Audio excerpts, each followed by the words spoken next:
Hello guys, how are you? मैं हूं आपका दोस्त फैनिल और आप देख रहे हैं vibrant explorer. In this video we are going to talk about how to prepare for IELTS reading, which is the easiest way to score bands in IELTS but the trickiest one. So let's begin the video.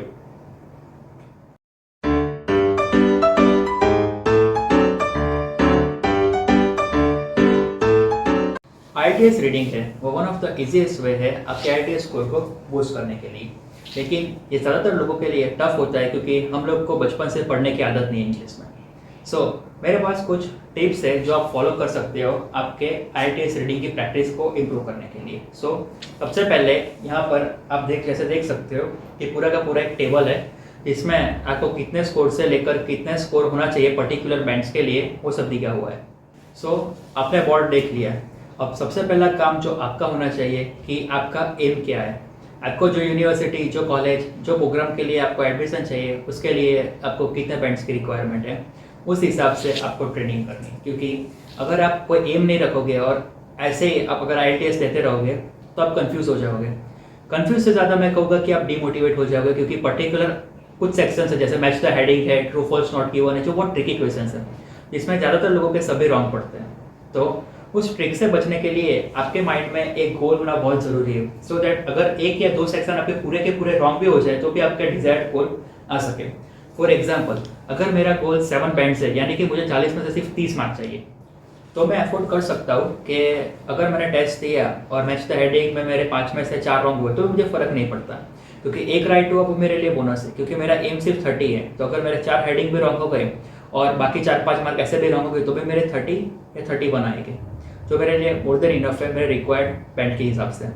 ये बात आप ध्यान से लिख लीजिए कहीं पे कि आपको जो भी बैंड चाहिए वो आपके अंदर, आपके माइंडसेट के अंदर गोल फिक्स होना चाहिए। तो अब आपने अपना डिजायर गोल सेट कर लिया है और अब आप बिल्कुल भी टेंस में नहीं हो, ना ही कभी डिमोटिवेट होने वाले हो। तो let's begin to our next step, which is step number 2।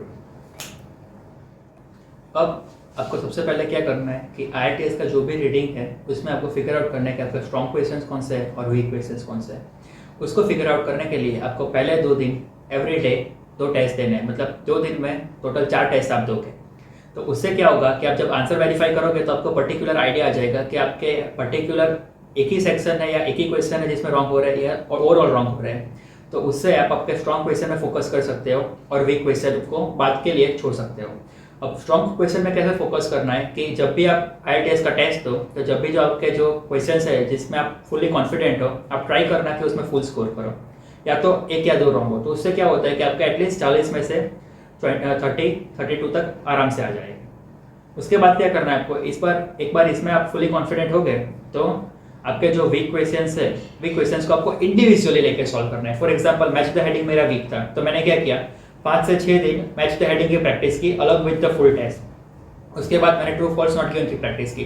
तो इससे क्या होगा कि जो आपके वीक क्वेश्चंस है वो भी स्ट्रॉन्ग क्वेश्चंस में कन्वर्ट हो जाएंगे। मेन थिंग इज दैट कि जब भी आप IELTS का टेस्ट की प्रैक्टिस करते हो तो बहुत सा टाइम कंज्यूमिंग होता है।